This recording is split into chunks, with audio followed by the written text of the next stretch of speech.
Audio Jungle.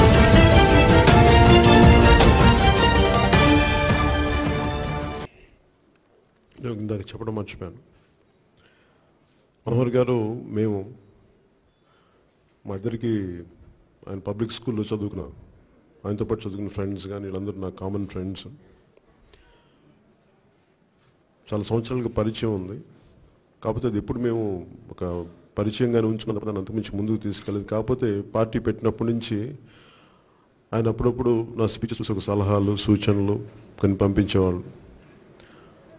ఒక సంవత్సరం క్రితం సరదా కలుసుకున్నప్పుడు ఓన్లీ మేము కలుసుకుంది కూడా పార్టీలో జాయిన్ అవుతారు ఇట్లా అని కాదు, ఊరిని ఒక అసలు ఎలా ఉంది contemporary political situation India and ఈ స్టేట్లో మన రెండు రాష్ట్రాల్లో వీటి గురించి మాట్లాడుకుంటా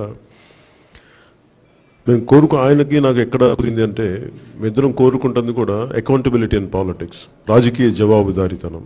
ఈరోజున స్పెషల్ స్టేటస్ కేటగిరీ కూడా పార్లమెంట్లో మాటలు ఇచ్చి, లేదంటే మన తెలుగుదేశం ముఖ్యమంత్రి గారు కూడా ఇన్ని రకాలుగా మాటలు మార్చి ఇవన్నీ అంశాలు ప్రస్తావనకు వచ్చినాయి.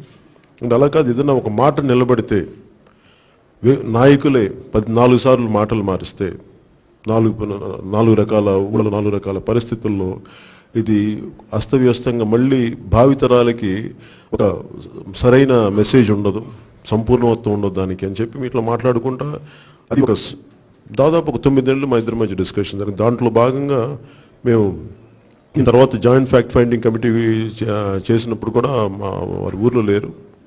ఆ తర్వాత కూడా ఊరి నుంచి వచ్చాక నేను మాట్లాడినప్పుడు ఇది వచ్చింది ప్రస్తావన, మన నో కాన్ఫిడెన్స్ మోషన్లో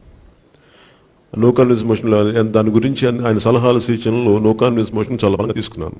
ఆయన ఉమ్మడి రాష్ట్ర సభలను నడిపిన వ్యక్తి, తర్వాత కామన్వెల్త్కి అనుసంధానం చేసిన వ్యక్తి.